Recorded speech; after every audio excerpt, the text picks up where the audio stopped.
Okay, this is Venkat for Venkatfin.com. We like the health insurance, pure term insurance, mutual fund, early term plan. எதில் investment பாருங்க, நம்பருக்கு message பண்ணுங்க, எவ்வளோ consulting ஃபீன்னு கேளுங்க, அப்புறம் proceed பண்ணுங்க. Thank you so much Tamil Nadu for understanding that. ரேண்டமாக தயவுசெய்து கால் பண்ணாதீங்க. எந்த ஒரு ப்ராடக்ட்டுமே வெறும் ரிவ்யூ தான். அது உங்களுக்கு சூட்டபிளாக இருக்கான்னு சொல்லிட்டு கன்சல்டிங் பண்ணுறவங்க தான் சொல்ல முடியும். எப்படி கன்சல்டிங் பண்ணுவாங்கன்னா, இந்த ப்ராடக்ட்டை ஒருத்தர் சொன்னாங்க, இதோட உண்மையான ஃபீச்சர்ஸ் என்ன, எனக்கு பெனிஃபிஷியலாக இருக்குமா அப்படின்னு கேட்பாங்க. இதில் ப்ரோஸ் அண்ட் கான்ஸ், அட்வான்டேஜ் என்ன, இதில் ஏன் இன்வெஸ்ட் பண்ணலாம், ஏன் இன்வெஸ்ட் பண்ணக்கூடாது, இந்த ப்ராடக்ட்னு சொல்ல பொதுவாக அப்படி தான் கன்சல்டிங் பண்ணுவாங்க. அப்புறம் என்னுடைய ரிட்டையர்மெண்ட் பிளானிங்க்கு நான் இவ்வளோ ஏர்ன் பண்ணுறேன், இதில் நான் வந்துட்டு ஒரு பொதுவாக எப்படி நான் இன்வெஸ்ட் பண்ணுறதுன்னு கேட்டுக்குவாங்க. So this is what I do in consulting.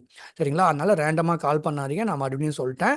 Disclaimer பார்த்துருவோமா? கோட்டாக் லைஃப் ஆஃபர் பண்ணுற டியூலிப் அப்படிங்கிற ப்ராடக்ட், இது வந்து யுலிப் பிளான். இதை பற்றி நம்ம டீட்டெயிலாக பார்த்துருவோம். Mutual fund investment subject to market risk. Read all the scheme related documents carefully. Mutual fund முதலீடுகள் சந்தை அபாயத்துக்கு உட்பட்டவை. ஏன்னா இந்த ப்ராடக்ட் வந்து யுலிப் பிளான், உங்கள்கிட்ட வாங்குற ப்ரீமியமாக மார்க்கெட்லேயும் முதலீடு பண்ணுறாங்க. அது சப்ஜெக்ட் டு ரிஸ்க், கேரண்டீட்னு சொல்ல முடியாது. அதனால தான் இப்படி படிக்க வேண்டியதாக இருக்குங்க. யார்கிட்ட ஒரு ப்ராடக்ட்டை வாங்குறீங்களோ, ஆன்லைன் பிளாட்ஃபார்மா, இல்லாட்டி ஒரு அட்வைசரா, இல்லை பேங்க் மூலியமா யார்கிட்ட வாங்குறீங்களோ அவங்க தான் சர்வீஸ் பண்ணணும். எனக்கும் அதுக்கும் சம்மந்தம் கிடையாது. நான் பண்ணுறது வெறும் கன்சல்டிங் தான்.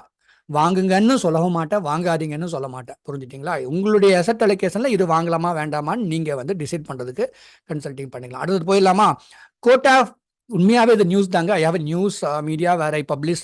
ஒரு ப்ராடக்ட்டை வந்து லான்ச் பண்ணாங்கன்னா அதை பற்றின நியூஸ் பப்ளிஷ் பண்ணுவேன். பட் எங்கிட்ட ஒரு வித்தியாசம் இருக்கும்.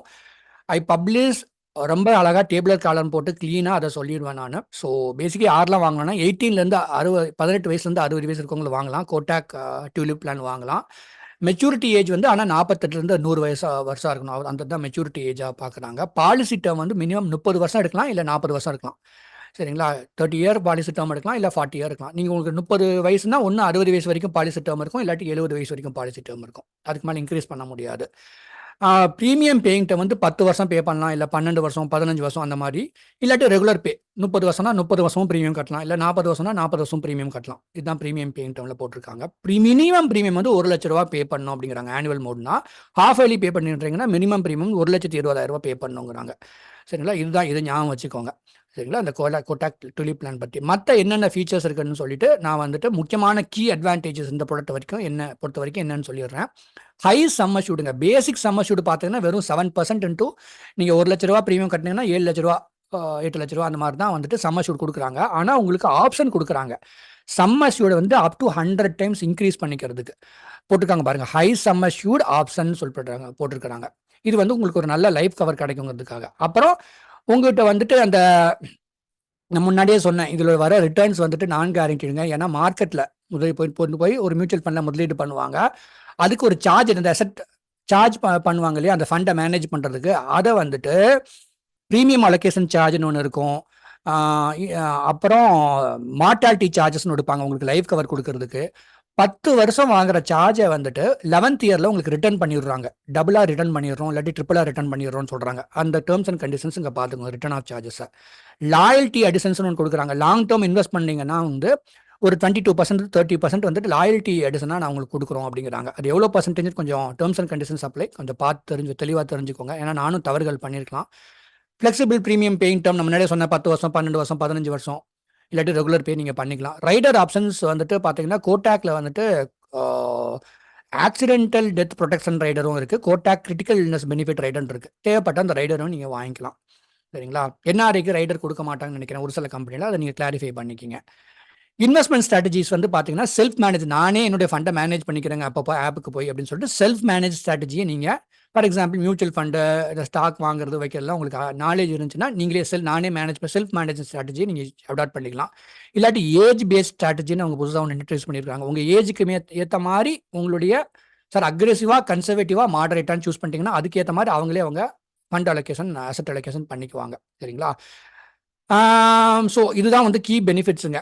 வேற டெத் பெனிஃபிட் எப்படி கொடுப்பாங்கன்னா, இதில் உங்களுடைய பேஸ் சம்மர் ஷூட் எவ்வளோன்னு பார்த்துக்கோங்க. அந்த பாலிசி டேர்ம் வந்து 30 வருஷத்துல 40 வருஷத்துல அந்த பாலிசி ஹோல்டர் இல்லை அப்படிங்கிற பட்சத்தில், டெத் ஆகிட்டார் அப்படிங்கிற பட்சத்தில் 3 கொடுப்பாங்க. ஒன்று 105% ஆஃப் டோட்டல் ப்ரீமியம் பே கொடுப்பாங்க. இல்லாட்டி பேசிக் சம்மர் ஷூட் அதுதான் ஹையஸ்ட்னா அதை கொடுத்துருவாங்க. இல்லாட்டி ஃபார் எக்ஸாம்பிள் உங்கள் சம்மர் ஷூட் வந்துட்டு 10 லட்சம் இல்லாட்டி 50 லட்சம் அப்படியே இருந்தால் அதோட ஃபண்ட் வேல்யூ க்ரோத் ஆயிடுச்சுன்னா ஃபண்ட் வேல்யூவை கொடுத்துருவாங்க. Highest of the fund value. Liquidity options இருக்கா சார்? அந்த என்னுடைய காசு க்ரோத் ஆகுது, நான் கேரண்டி சொல்கிறேங்க. பட் இருந்தாலும் ஃபார்ச்சுனேட்லி க்ரோத் ஆகுது. க்ரோத் ஆகும்போது அந்த காசை நான் வந்து அவசரத்துக்கு எடுத்துக்கலாமா?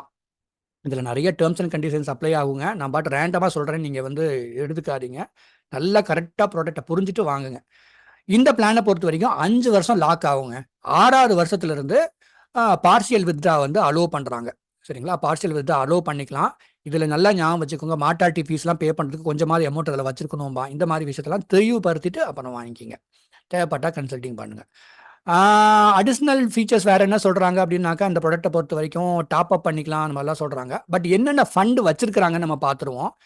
அதாவது அதாவது எப்படின்னா, கோட்டாக் லைஃப் இன்சூரன்ஸ் கம்பெனிங்கிறது அவங்களே வந்துட்டு ஒரு சில மியூச்சுவல் ஃபண்ட் மாதிரி ஃபண்ட்ஸை ரன்ஸ் பண்ணுவாங்க. ஸோ எந்த மாதிரி ஃபண்ட்லாம் இருக்குன்னா, கிளாசிக் ஆப்பர்ச்சுனிட்டிஸ் ஃபண்டுன்னு சொல்கிறாங்க. இது வந்து கொஞ்சம் அக்ரெசிவாக இருக்கும். நல்லா, அதாவது ஈக்விட்டி அலோகேஷன் வந்து 75லேருந்து 100% இருக்கும். டெப்ட் அலோகேஷன் மணி மார்க்கெட்டில் வந்து கம்மியாக தான் இன்வெஸ்ட் பண்ணுவாங்க. ஃப்ரண்ட் லைன் ஈக்விட்டி ஃபண்டுன்னு சொல்லிட்டு இதுவும் அக்ரெசிவ் ஃபண்டு தான். ஒரு 60 to 100% ஈக்விட்டி அலோகேஷன் தான் இருக்கும். மிட் கேப் ஃபண்ட், மிட் கேப்னு சொல்கிறோம் இல்லையா, மிட் கேப் ஃபண்ட் வந்துட்டு லாங் டேர்ம் க்ரோத்துக்காக அதுவும் அக்ரெசிவ்னு சொல்கிறோம். பேலன்ஸ்டு ஃபண்ட் சொல்கிறாங்க. இதில் என்ன பண்ணுவாங்கன்னா, ஒரு 30 to 60% ஈக்விட்டியில் இன்வெஸ்ட் பண்ணுவாங்க. மிச்சம் 20% சம்திங் வந்துட்டு கொண்டு போய் டெப்ட் இன்ஸ்ட்ருமெண்ட்ஸில் வந்து இன்வெஸ்ட் பண்ணுவாங்க. நான் எல்லாமே டேபுலர் காலமில் உங்களுக்கு புரிகிற மாதிரி போட்டிருக்கிறேன். சரிங்களா? டைனமிக் பாண்ட் ஃபண்ட் இருக்குது. இது வந்துட்டு கார்பரேட் பாண்டில் இன்வெஸ்ட் பண்ணுவாங்க. ஈக்விட்டியில் எக்ஸ்போசரே இருக்காதுங்கிறாங்க. சரிங்களா? பாருங்கள், 60 to 100% கார்பரேட் பாண்டில் தான் இன்வெஸ்ட் பண்ணுவோங்கிறவங்க. அப்புறம் ஃப்ளோட்டிங் ரேட் ஃபண்டு அப்படின்னு இருக்குது. டைனமிக் கில்ட் ஃபண்ட் இருக்குது. இது வந்து கில்ட் கவர்மெண்ட் செக்யூரிட்டிஸ் இன்வெஸ்ட் பண்ணுவாங்க. 80 to 100%. கொஞ்சம் ரொம்ப ஏஜ் வந்துட்டு 50க்கு மேலே இருக்கவங்க வந்துட்டு பேசாமல் டைனமிக் கில்ட் ஃபண்ட் இன்வெஸ்ட் பண்ணிக்கணும்னு சொன்னாங்கன்னா அதில் பண்ணிக்கலாம். மணி மார்க்கெட் ஃபண்டு அதில் மோஸ்ட்லி மணி மார்க்கெட்டில் தான் போய் இன்வெஸ்ட் பண்ணுவாங்க. ஒரு உதாரணம் சொல்கிறேன். இந்த ஏஜ் பேஸ்டு இன்வெஸ்ட்மெண்ட் ஸ்ட்ராட்டஜியில் பார்த்தீங்கன்னா, சார் என்னோட ஏஜ் வந்து இந்த ஏஜுக்கு மாதிரி இன்வெஸ்ட் பண்ணிக்கோங்க, நானாக செல்ஃப் மேனேஜ் பண்ண தெரியாதுன்னு சொல்லிட்டீங்கன்னா, ஃபார் எக்ஸாம்பிள் ஒரு 25 வயசுக்குள்ளனா ஆப்பர்ச்சுனிட்டிஸ் ஃபண்டில் 70%, டைனமிக் பாண்டில் வந்து 30% போட்டுருவாங்க. அதே இது வந்துட்டு 46 வயசுலேருந்து 50 வயசு இருக்கிறவருக்கு வந்து 40% ஆப்பர்ச்சுனிட்டிஸ் ஈக்விட்டி எக்ஸ்போசர் ஜாஸ்தியாக இருக்க மாதிரி போட்டு மிச்சம் 60% பாண்டு ஃபண்டில் போட்டுறோங்கிறாங்க, ஒரு செக்யூரிட்டி இருக்கணுங்கிறதுக்காக. ஸோ அது ஏஜ் பேஸ்ட் ஃபண்ட் மேனேஜ்மெண்ட்டில் இது மாடரேட் இது. இந்த மாதிரி அக்ரெசிவ் இருக்குது, கன்சர்வேட்டிவ் அந்த மாதிரிலாம் இருக்குது. ஸோ இதை பார்த்துக்கோங்க. டிஸ்க்ளைமர் நான் மறுபடியும் கிளியராக பாருங்கள். நியூஸ் ஆர்டிக்கலில் கூட டிஸ்க்ளைமர் போட்டிருக்கிறேன், எதுவுமே ரெக்கமெண்டேஷனில் ரிவ்யூ அப்படின்னு சொல்லிட்டு. அதுக்கு மேலே பார்த்தீங்கன்னா ஈஸியாக புரியணும்னு சொல்லிட்டு டேபுலர் காலர் மாதிரி போட்டுக்கிறேன். வேறு யாரும் இப்படி நியூஸ் பப்ளிஷ் பண்ணுறதில்ல. I do it. High summer shoot option என்னென்ன ஃபீச்சர் இருக்குது, return of premium allocation charges, loyalty additions என்ன கொடுக்குறாங்க, எப்படி இருக்குது, ரைடர் ஆப்ஷன்ஸ் என்னென்ன, வேரியஸ் ரைடர் ஆப்ஷன்ஸ் இருக்குது. நம்ம பார்த்த மாதிரி ஆக்சிடென்டல் ரைடரும் கிரிட்டிக்கல்னஸ் ரைடர் இருக்குது. இன்வெஸ்ட்மெண்ட் ஸ்ட்ராட்டஜி வந்து 2 இன்வெஸ்ட்மெண்ட் ஸ்ட்ராட்டஜிஸ் வச்சுருக்காங்க. டெத் பெனிஃபிட் வந்து எது கொடுக்குறோம் அப்படிங்கிறாங்க. மெச்சூரிட்டி பெனிஃபிட்னு வந்து பார்த்தீங்கன்னா அதுக்குன்னு ஒரு சர்டன் ஏஜ் இருக்குது, அப்போ தான் மெச்சூரிட்டி வாங்கும்போது எடுத்துக்கலாம் அப்படிங்கிறாங்க. டேக்ஸ் பெனிஃபிட்ஸ் அப்புறம் ஆஃப்கோர்ஸ் செக்ஷன் 80C நீங்கள் வந்து டேக்ஸ் பெனிஃபிட் வாங்கிக்கலாம். பார்ஷியல் வித்ட்ராவல் வந்து அலோட் ஆஃப்டர் 5 years. சரிங்களா? எலிஜிபிலிட்டி வந்து 18 வயசுலேருந்து 60 வயசு இருக்கவங்களுக்கும். ஸோ திஸ் இஸ் நம்ம என்ன பார்த்துருக்கோம், கோட்டாக் லைஃப் ஆஃபர் பண்ணுற இந்த லிங்க்கையும் நான் டிஸ்கிரிப்ஷனில் போடுறேன். Thank you so much. Okay sir, இதை தான் தேடிட்டு இருந்தேன். பாருங்கள், ஒருத்தர் வந்துட்டு வருஷம் 2 லட்ச ரூபா இன்வெஸ்ட் பண்ணுறாரு. எத்தனை வருஷத்துக்கு? 10 வருஷத்துக்கு. 35 வயசுலேருந்து 45 வயசு வரைக்கும். ரிட்டர்ன் வந்துட்டு ஃபண்ட் வேல்யூ வந்து 4%ல் க்ரோத் ஆச்சுன்னா 1,61,000 கிடைக்கும். சாரி அடுவார் எவ்வளோ அந்த மாதிரி கிடைக்குங்கிறாங்க ஃபஸ்ட் ஆரம்பத்திலேயே. அதாவது 10 வருஷம் முடிஞ்சப்போனா 20,13,000 கிடைக்குங்கிறாங்க. 40வது வருஷம் 45 லட்சம் கிடைக்குங்கிறாங்க. இதே இது 8%ல் க்ரோத் ஆச்சுன்னா 2 கோடி சம்திங் கிடைக்குங்கிறாங்க. எல்லாமே சப்ஜெக்ட் டு மார்க்கெட் ரிஸ்க்குங்க, அதை புரிஞ்சுக்கோங்க. மார்க்கெட் ரிஸ்க் இல்லாமல் இல்லை. நான் முன்னாடியே படித்தேன் இல்லையா, mutual fund subject to market ரிஸ்க்னு சொல்லிட்டு. ஏன்னா உங்களுடைய கட்டுற ப்ரீமியமில் ஒரு சார்ஜும் எடுத்துகிட்டு மியூச்சுவல் ஃபண்ட் அவங்க ரன் பண்ணுற மியூச்சுவல் ஃபண்டில் இன்வெஸ்ட் பண்ணுறாங்க. என்னோட அஃபீஷியல் வெப்சைட் பேர் வெங்கட்ஃபின். நான் என்னோட நியூஸ் வெப்சைட் பேர் வந்து BFSI CEO. உங்களுடைய ரிட்டையர்மெண்ட் பிளானிங்கில் இது எங்கே ஃபிட் ஆகும்னு தெரிஞ்சுக்கணும்னு நினச்சிங்கன்னா மெசேஜ் பண்ணுங்கள். ஒரு ஜெனியூனான கன்சல்டிங் வேணும்னா எவ்வளோ கன்சல்டிங் ஃபீன்னு கேளுங்க. நான் ட்ராக் பண்ணிட்டேன்னு நினச்சிக்கோங்க. அதாவது என்னோட வீடியோவை பார்த்துட்டு இதுலேயும் போய் இன்வெஸ்ட் பண்ணாதீங்கன்னு சொல்கிறதுக்கு காரணம்னா, நம்ம ரீஜனல் லாங்குவேஜில் பண்ணுறோம். கிராமத்தில் இருக்கவங்க பார்ப்பாங்க, எஜுகேட்டடாக இருக்கவங்க பார்ப்பாங்க. IRDA செபி என்ன சொல்கிறாங்கன்னா, ஃபினான்ஷியல் இன்ஃப்ளூயன்சர்லாம் இருக்காதீங்க, நீங்கள் பாட்டு போய் ஏதோ ஒன்று பேசாதீங்கிறாங்க. என்னோட வீடியோவில் ஆட்ஸ் கூட ரன் பண்ணாததுக்கு காரணம், நீங்கள் க்ளீனாக பாருங்கள், நீங்களாக பார்த்து சப்ஸ்கிரைப் பண்ணுங்கள், லைக் பண்ணுன்னு சொல்லலை. ஆனால் நீங்களாக போய் உங்களுடைய ஹார்ட் ஏர்ன்டு மணியை ப்ராடக்டை புரிஞ்சுட்டு இன்வெஸ்ட் பண்ணுங்கள், எதுவாக இருந்தாலும் சரி. Thank you so much. நல்லா இருங்க. Good luck to you.